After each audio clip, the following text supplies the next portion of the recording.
Hey friends, with Thanksgiving just around the corner, we're all craving a little bit more connection. So this week, we are re-airing one of my favorite conversations with Kristel Powell, the founder of Troop Mahjong. We talk about how a centuries-old game turned into the ultimate social gathering and why it just might be the tradition your family and friends didn't know they needed. So let us keep you company while you prep your holiday meal. I always tell people your first game is going to be the most stressful. You are overwhelmed, there's a lot going on, people are moving, and you feel like everybody knows what they're doing at the table except you. When in reality, nobody knows what they're doing at the table, including you, and we are all in this together. So ask questions when you're walking into a room and you don't know where to sit. You want to sit with somebody who smiles at you and looks friendly, but also not if they're like advanced in playing for money. Hey y'all, and welcome to Sorority Chat. I'm Liz Toombs, a designer and sorority alum who's obsessed with all things Greek life. My mission? To bring you real conversations, smart insights, and fun stories that help make sorority living even better. So grab your favorite beverage, get comfy, and let's chat. Welcome back, friends. It's another episode of Sorority Chat, and today I am determined to make a Mahjong fan out of you if you aren't already one. Joining me is Kristel Powell from Texas and leader of Troop Mahjong, and she is going to talk all things Mahjong with us, and we're going to talk about how it's a great sisterhood event, and we're going to have a lot of fun. Welcome, Kristel. Thank you so much for having me, Liz. I am honored to be a guest. Well, I'm thrilled to have you. You and I met years ago at the Southern Sea Summit, and we've been connected on Instagram ever since. And so you always do the most fun things. Oh. And the latest venture is this Troop Mahjong. Yes. So how did you get started? Well, a friend of mine taught me Mahjong in 2021, and it was just her with some girlfriends, and I felt extremely overwhelmed but determined to learn. One of the biggest things about Mahjong is how ASMR it is. The colors are wonderful. I'm a tablescape girly, so seeing all the different mats and racks and tiles and the different colors and styles they came in, that's what initially drew my attention to it. I, of course, had seen Crazy Rich Asians, so I saw the Mahjong scene, and when I started hearing the word, I thought, okay, I really want to learn how to do this. I learned and I played every week for 3 months with these girls, and I was determined to get it. It took a while for it to click in my brain, to be honest with you. But after the first meetup, I bought the mat, I bought the set, I bought the racks, I bought a bag, I bought it all. I was very heavily invested and determined to learn. And then once it clicks and you get your first win, it is infectious and it's so wonderful. And I think the big thing, aside from the beautiful colors that drew me into it, was just the tablescape. Just the conversations around the table. Yep. So you're playing this game and all of the barriers of small talk are gone. And so you're playing and your brain is thinking of the game, but then you're asking about how your day has been. What do you do for work? Are you married? Do you have children? You want to get drinks after this? And so it was that element of community that I never knew existed with Mahjong that really has kept me going and has kept me wanting to continue to spread it. And so now as an instructor, I not only am teaching the game and trying to methodically think of a way to communicate this that is not intimidating and is not scary, because there's a lot going on in the game. It's not just like bunko. Everyone always says, is this bunko? And I say, it's the new bunko, but it is much more complicated than bunko, because in bunko, you're just rolling for a 6. In Mahjong, there's a lot more moving parts to the game, but it's beautiful and it sucks you in. And once you're in, you're a lifer. So it's a lifestyle. I started my company, Troop Mahjong, a little over a year ago, and it combines my favorite film, which is Troop Beverly Hills, with my love of Mahjong. And so it's a great movie. If you haven't seen it, go watch it ASAP. It's such a feel-good film to watch with your mom, your best friends, your daughters. It's such a fun film. So in the film, they are trying to be essentially Girl Scouts, wilderness girls, and they're trying to earn patches based on accomplishments, just like in Girl Scouts. Well, they are not the wilderness type of girls. They're not starting fires. They're not going on trails. So my Mahjong girls, we're not wilderness girls. We are not going to go camping outside. We are not going to take a moonlit trail. That's just not us. So I created these fun stickers that my students and participants earn. They look like patches, like Girl Scout patches, but they're all designed for different accomplishments and different wins that you can get in Mahjong. And so my girls collect them. I designed a little book that they go in. And all throughout the lesson, they are feeling good because we're celebrating little wins. And I'm a Lisa Frank girly. I loved stickers growing up, and I didn't know where to put them. And so I think intentionally giving you a book saying, like, it's okay to put them on this book. I have a lot of girls who collect them on their laptops and water bottles, but they're bright and they're colorful, and it's a feel-good element along the lesson. And I think that's what I was missing. I needed a little bit more fanfare when I finally won and got my first Mahjong, because my brain was oozing out of my ears at that point, and I worked so hard for it. And after everyone said, like, congratulations, it was kind of it. And I was like, no. But do you know how hard I tried to get this? So I really try to make my students feel empowered with these stickers. And there are over 200 to collect. And so when you come to any Troop Mahjong event, you continuously bring your book. And every time you bring your book, you earn more stickers. And there's always one participation that you will get based on the theme of the event, because every event has a theme. I mean, as a sorority girly, I loved a theme party. I loved a theme date night. And I don't think we have a lot of those in adult life, unfortunately. No. So I'm trying to create more themed events, more themed dinners, more themed Mahjong nights. So we just had a Barbie Mahjong theme last month. This month is Sex and the City themed. And so you are encouraged every time to dress up. So I always want people to feel like you can dress up. I don't want to make it mandatory for my ladies who have social anxiety and it's already hard enough for them to go in a room with women they don't know. But I highly encourage it. So when you come to the Sex and the City Mahjong, whatever girl you're dressed up as, that's the merit sticker you're going to earn. And so they have like fun sayings that are connected to Mahjong. That's so cool that you've come up with the whole concept of themes. Like I love that so much. And I want to come back to the themes in a second. Yes. You said, though, at the beginning, it took a second for the game to click for you. Like, how long was it before you were like, okay, I get this? Honestly, probably 3 meetups. And each meetup was about 2 hours. Now, with our meetups, my friend was teaching me as we were playing. It wasn't a true lesson. And so I feel like had I gone to one of my lessons, it might have clicked a little bit easier. Now, taking all those things that I've learned as a player and coming into a room where I don't know anything and all the girls do, I keep that in mind. And so when you learn Mahjong, you need a card. So essentially, Mahjong is a tile game. It is a pickup and a discard game where you will always have 13 tiles. You need 14 tiles to win. Essentially, that last tile you draw is your winning tile. Now, as the game progresses, you're always pulling a tile and discarding. So everybody around the table is doing that. So your flow of tiles changes. But unlike poker, where you just have runs in your head that you know you need to go for, Mahjong, you have a card. The card changes every year. It is a trifold card. It is, I want to say it's like 90 lines. There are so many different variations of them. There are. But when you first hand somebody a card, it is extremely intimidating because one, you're just looking at 3 colors that are associated and they're all dispersed in there. And then you're looking at numbers. So when I first saw this, I kept thinking, I don't like math. I don't want to play a math game. This isn't fun to me. And then it was as I was playing and people were explaining it to me, you're truly just matching the number. But it is very intimidating to show a beginner the card. So as an instructor, I actually had this lovely, and I'll show you, I have one right here, this lovely simplified card. So I had a woman design this. This is what you get when you come to my lesson. You get to keep it. It breaks down the tiles because there are 160 tiles. And then it gives you less line options, but the easiest ones. And so with my students, we walk through, we make some of the lines together to visualize what the Mahjong should look like, especially in sections like consecutive, where you don't have to start at the number they tell you. You can start at any number.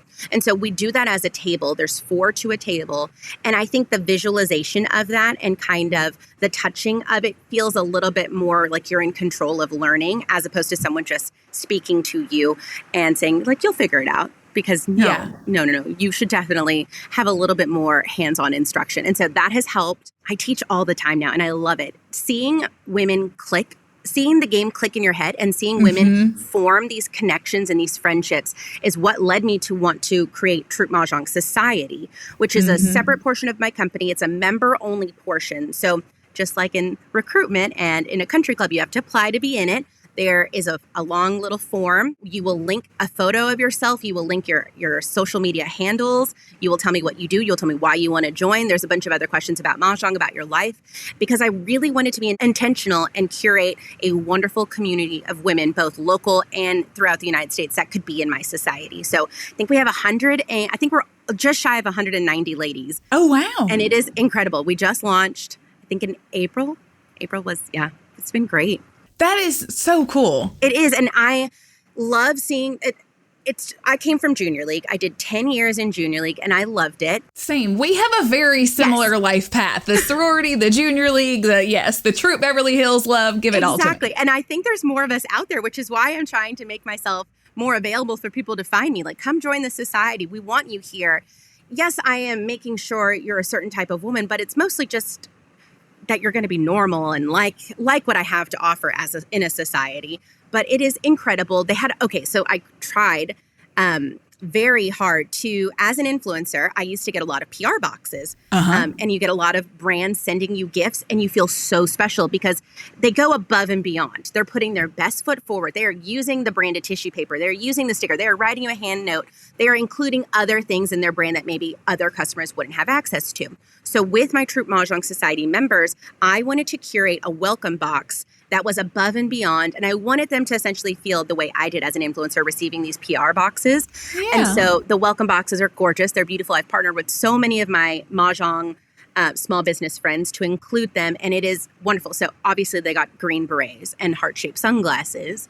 I mean, it's obvious that had to be a theme is a theme is a theme, right? Listen, this is our theme till we die. This is my life now and I love it.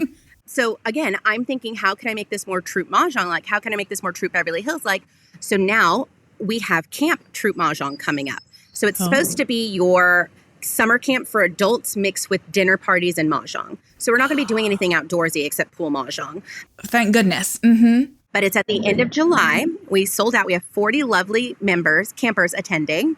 If you're a TMS member, a Troop Mahjong Society member, you're going to come on Thursday. And non-members will come on Friday, and every night is a different dinner party theme. We have crafts because it wouldn't be camp without a craft, but all the crafts are Mahjong related. We're actually having on Saturday, my favorite speaker, her name is Kathy. She is a Gallup Strength Finder speaker. So in the junior league, one of our perks was you got to find out your top 5 strengths. And Kathy came and spoke, and she did a whole talk to everybody and got to learn what all these different strengths mean. And so when I put this together, I was like, Kathy, you have to come, please. I want the girls to know what their top 5 strengths are because it helped me. I learned when I was 25 and I was so proud of my strengths. I put them on my resume. I'm pretty sure nobody read it, but I was so proud to know, to identify what those were and to work towards my strengths and use that. So the girls are going to figure that out. Plus, it wouldn't be camp without being sorted into a tribe. In Mahjong, we have three suits, and cards are 4. In Mahjong, there are 3: dots, cracks, and bams. And so those are our tribes: the dots, the cracks, the bam girls. And it's kind of like a sorting ceremony. Think Harry Potter, but classier and less magic. No scarves? No scarves. Oh, there's going to be bandanas, of course. Okay. And I've even been working on a cute twilly, like a little silk twilly. Yes. So there's a lot of fun to explore, and I love to support my members. So anytime I find out, and that was one of the reasons why I wanted to know their occupation. If I need something, I want to support the women who are supporting me back. And so that's a big pillar. Giving back to our community is huge. And so this year, I think we did 3 charity events. And so we're on track to do 5 this upcoming year. And it is so exciting to give back. Mahjong is such a buzzword, but there's so much that you can fundraise with it. You can do fundraising 101s. You can do fundraising open plays. You can do fundraising tournaments. And so I am so excited to partner and do that and continue that throughout my city and beyond. And it's just so fun. And I'm trying to partner with the Girl Scouts now. We're in talks to do something because who's going to understand the patches and collecting patches more than the Girl Scouts? So I'm really excited for that. And I think the next step is definitely sororities. Come on, ladies, let's do a little Founders Day Mahjong or a Mommy and Me for Parents Weekend. There's so much fun that can be had. And I just love it.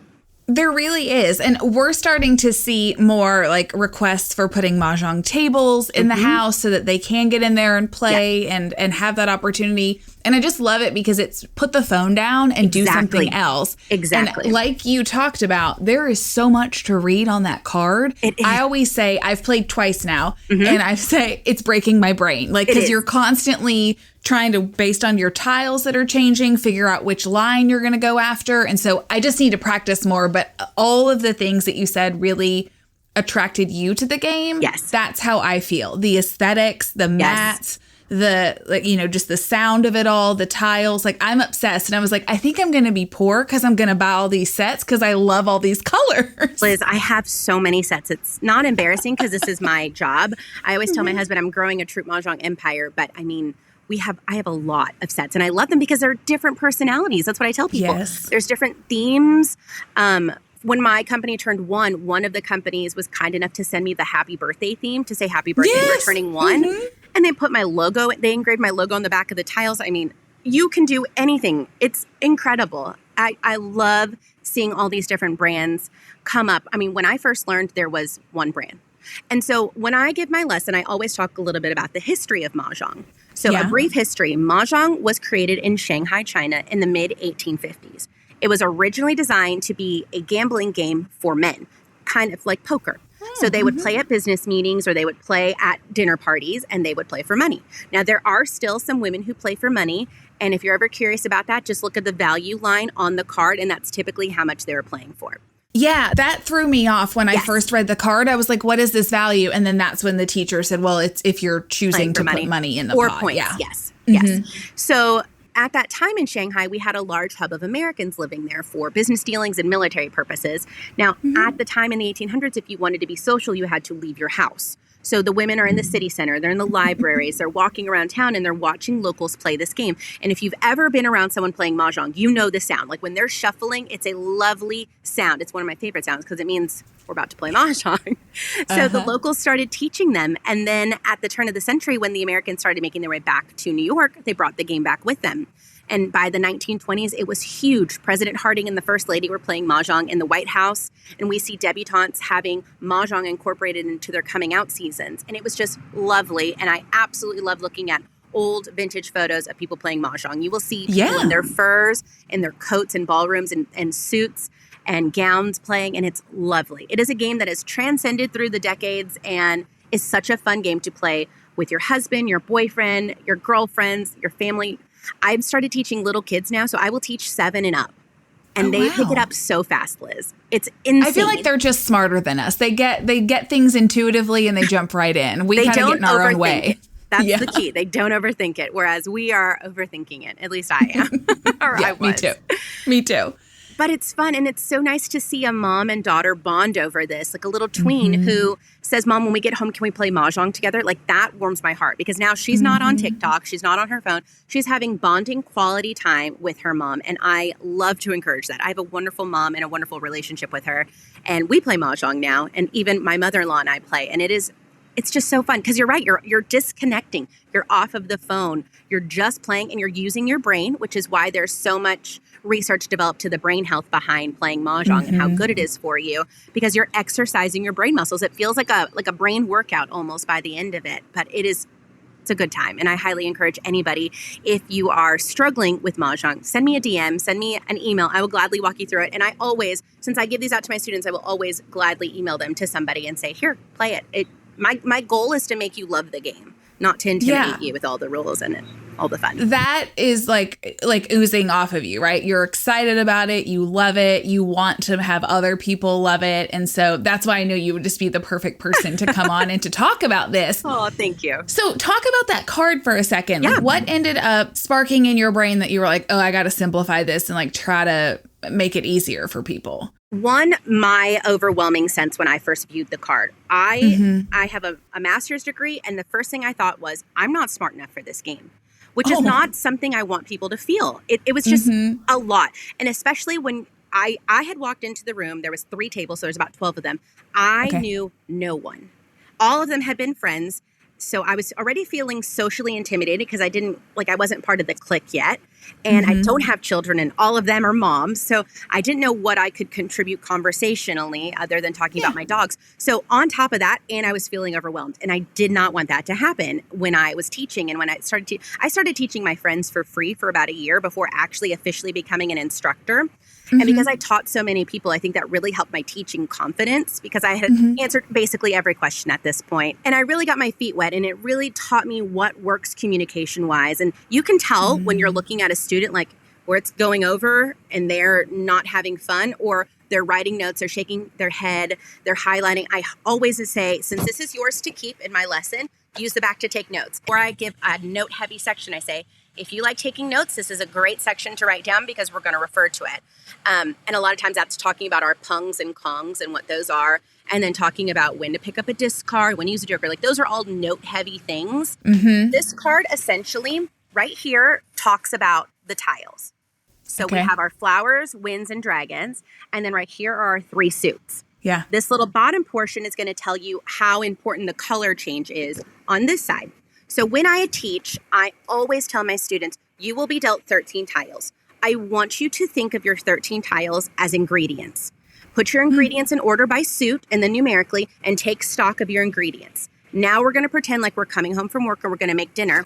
And these lines are our recipe. Don't pick your recipe first before seeing your ingredients. You need to see if you have the stuff to make a sandwich or the stuff to make cake. Don't say, I want to make spaghetti when you have cake ingredients over here. So I always tell people, do you have a lot of evens? Then look at the even chapter. Do you have a lot of odds? Look at the odds chapter. If you have a lot of numbers that are consecutive, but maybe in different suits, then you need to be looking in consecutive with multiple colors. When I'm teaching my children's students, I say, we have 3 teams. Each team has a mascot, which is a dragon, and it belongs to everybody in the team. So our green suit, our green team, which is our BAMs, has a BAM dragon, and that's its mascot. Our crack team has a crack dragon, which is its mascot. And so that way, when they're seeing the line has a D, they know that they need to get the one that's either with the team or with an opposite team.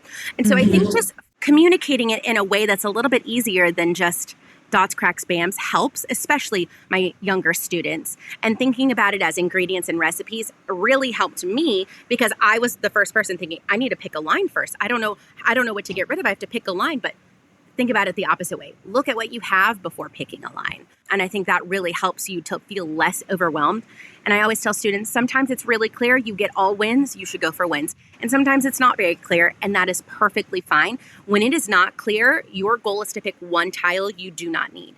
And you know that because maybe there's a lot of patterns of all odds, and then you have the one flower or the one west or the one even. Like those maybe are a good indicator to possibly get rid of those. And so I think that really helps because I want you rest assured. And I always tell people life is short. This is a game. Like, please don't put. It is just a game. Just a game. It's a lovely game. But you have to love it to be in for the lifestyle to find you. I always tell people your first game is going to be the most stressful. You are overwhelmed. There's a lot going on. People are moving and you feel like everybody knows what they're doing at the table except you. When in reality, nobody knows what they're doing at the table, including you. And we are all in this together. So ask questions. When I have my open plays, I set them up by tables. So if you are advanced, then you should definitely sit on this side. If you are a beginner and you want a little help, then sit at a beginner table. If you're intermediate and you want to challenge yourself to advance, go for it. Or if you want to help a beginner during their game, go over here. So I think that also really helps too, because when you're walking into a room and you don't know where to sit, you want to sit with somebody who smiles at you and looks friendly, but also not if they're like advanced and playing for money. And I just learned what a crack was. Yeah, right. You need that differentiation a little bit. How often do you play personally? Probably 3 times a week, honestly. Oh, wow. Okay. I play a lot. Before I became an instructor, I was playing a lot too. I taught my husband. We have a table in the house that stays. It's permanently set up for Mahjong. It's in the living room. It's a beautiful Ballard table that has like these sections for drinks to sit on, so you don't get it on the mat. And then for my birthday last year, my husband gifted me with the automatic table. So it's the automatic Mahjong table. So now I have another one, and that one lives in my lady lodge. And so we have 2 in the house, always ready for a party of 8. But I clearly have enough card tables and tiles to get a lot of people going. I love that, though. That's so fun. The amount of tables out there and the different kinds, it's wild. And so just obviously with my line of work, it's very appealing and it's such a lifestyle. And I think it's cool. You fall in love with the first set you play on because you're staring at it for 3 hours and you become familiar with the suits. And so you want to go for that one. So I'd be curious to know what set you learned on, Liz. Well, I will not fall in line with your falling in love with the first set. Mine was just an inexpensive one from Amazon. It doesn't have all the beautiful colors, but I thought let's not throw too much money at this until we decide it's a commitment. I love that for you. Yes. All right. Well, then your heart is still out there. It's unclaimed, and there are tons of options for you to choose from. I will gladly point you in the right direction. You tell me what colors you want with theme, and I'll I'll point you in the right direction. Okay. We'll have an offline conversation and pick that one out. Now, I saw, I think a week ago, you have a collaboration coming out with Queen of Sparkles, right? I'm so excited. Oh my gosh. It's awesome. I'm so pumped. So one of my goals when I was forming Troop Mahjong was, okay, dream big, because your dreams should scare you. So dream big. What's a partnership I would love? And I was like, you know what? Queen of Sparkles. And I saw Queen of Sparkles came out with a couple of Mahjong pieces. I own all of them because I have to. It's a need. So I need them for teaching. So I have all of her stuff. And I kept thinking, we need like a Troop Mahjong one with my merit stickers on there.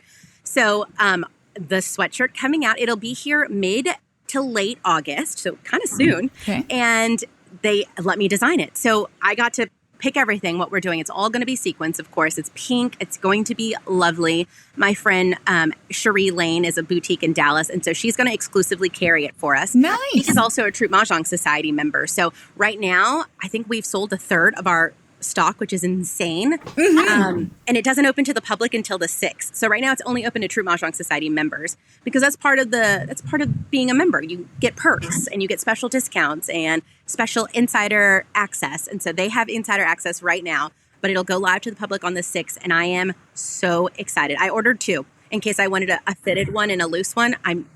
It's happening. Yeah. And it's going to be so hot in August. So we have joked about going to Costco in the freezer section and just wearing our Queen of Sparkles sweatshirts there, maybe trying to get a little Mahjong game in the freezer section. So be on the lookout for that content because we are going to Costco. Perhaps it could be tied around your shoulders over a sundress for the Dallas heat in August. I will make it work. Don't you worry. That's so funny. Okay, earlier in this conversation, you talked about, I mean, I know it's heavy in your society is heavy in Texas, but you talked about across the country. So can you join if you're not in a Texas city? Absolutely. And I encourage it. So I'm so lucky. I think we have about a third of our members outside of Texas. Okay. And we have about 4 or 5 of them coming to camp, which is incredible. So we have a girl from Michigan, a girl from Mississippi, a girl from Tennessee, a girl from South Carolina coming to camp. And I am honored and thrilled and so excited. But what I tell people for my non-local members, I tell them lean into our Zooms. So right now we are doing 2 Zooms a month for our summer series. And some Zooms are geared to instructors because I do have a good amount of instructors who are members, and then some of them are just players. And so some of them are geared towards instructors, like how to host a fundraiser with Mahjong, and some of them are geared to anybody. So our latest one was a recipe swap, and it was how to host a Mahjong night. So I talked about all the must-haves from Amazon that I use every Mahjong night, whether I'm teaching or hosting at home. Like they are just my tried and trues, from tablecloths to racks that I love that you can get on Prime. I actually just found a set that is gorgeous, under $200 on Amazon. I tested it out. I showed the girls the colors and it's beautiful. So I want to give people different price points too that they can work in because again, it's my job. And so it's okay for me to keep buying this stuff. But when you're just dipping your toe into it, you might not be ready to commit, $700 to a hobby. So I want to give people the different options. And I found these really great. I want to say they're snack caddies and they connect to your card table and it's to give you a drink holder, but it's for 2. So you get a 2-pack. So it's basically a set for a table of 4. And they are, you wouldn't think to use them for Mahjong, but that's what I'm doing. I'm buying them off Mahjong. I'm testing them out and then I'm showing them. And then we had our recipe swap. So then we also had a little e-recipe book from all these recipes from our members. Some of them are cocktails. I submitted a cocktail for each tribe theme. And then we had snacks, we had entrees, desserts. I mean, it was wonderful to see all the regional recipes come together and it's available for them to look and hopefully make snacks on their next Mahjong night. But I love some snacks. So you had me when you said snack caddy. Me too. I need brain fuel as I'm playing and teaching Mahjong. I absolutely need that.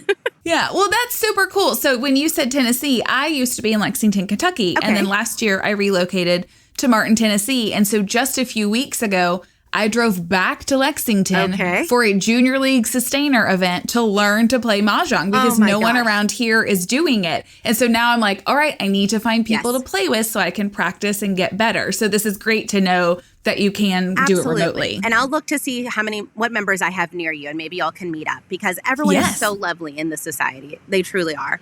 And As adults, I find it's harder to make friends. I mean, when you're in sorority, you've got all your friends. When you're in junior league, you have all your friends.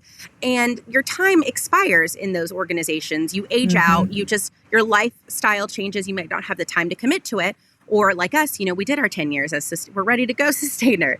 But I still want to continue to make friends as an adult and as I'm going through different life seasons. And so TMS, Troop Mahjong Society, is that friend maker connector. We have one thing in common, and that is Mahjong. And there are so many different activities within Troop Mahjong Society. We don't just play Mahjong. That's our commonality. But we have a wine trip coming up to Fredericksburg in the fall. We're going to Round Top together to go antiquing. It's just a way for you to make friends and have a community, and also go to themed parties, because I just love a themed party. I really do. And I love swag. You're always getting a little Troop Mahjong swag. I mean, it's just a good time. It's basically this world that I want to be a part of. And so I want to make available what I want available to me. And so, and I'm thankful that other women want that, or else I would just have a club of one, me and my dog. I was going to say, it seems like you have hit the bullseye. This is resonating with people. Yes. People are excited. I know that now I want to go and play myself. So if people want to connect with you and learn more, what's the best way for them to do that? They can absolutely find me on Instagram at Troop Mahjong or at Style and Brunette. Or if you want to go to my website and just get some more information on the society, or book a lesson, or just deep dive into the products that I am collaborating on, you can do that. It's troopmahjong.com. And I'm always a DM away, is what I tell people. I check my DMs daily. I don't like to leave anybody unread. I try really hard to answer everyone on both accounts. And I want to continue to spread the message of Mahjong is more than a game. I want to teach you how to play the game, but I also want to give you the tools to build a community around playing the game. So I hope to continue to do that and encourage other women who've maybe heard the word and haven't played, that it's okay. Go play. You're going to love it. And the first lesson's going to be a little tough, but stick with it, because it is so worth it and so rewarding. Yes, yes. Well, thank you, Kristel, because I know that you are on holiday right now ahead of the 4th of July weekend, and you made time to come on and to share all of this with us. So Thank you so much. I can't wait for people to listen, and I know that you're going to get some more society members after this. Thank you so much, Liz, for having me. It was truly an honor, and I am so excited I could chat with you.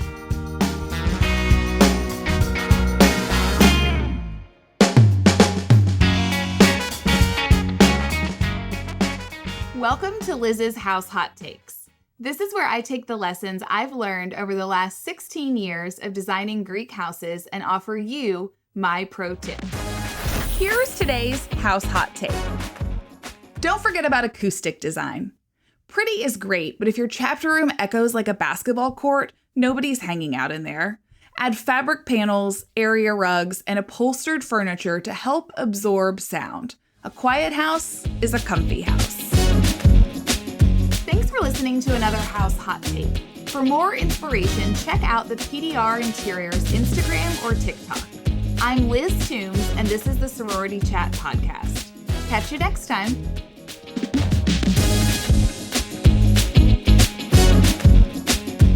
Thank you so much for tuning in. If you're listening on a podcast platform, make sure to follow the show so you never miss an episode. And if you got something out of today's conversation, we'd love for you to leave us a 5-star review. It helps us reach more listeners just like you. If you're watching on YouTube, be sure to check out this video right here or this one over here.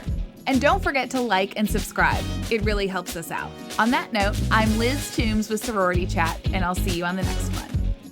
This podcast is produced by Collier Landry for Don't Touch My Radio. Copyright Liz Toombs.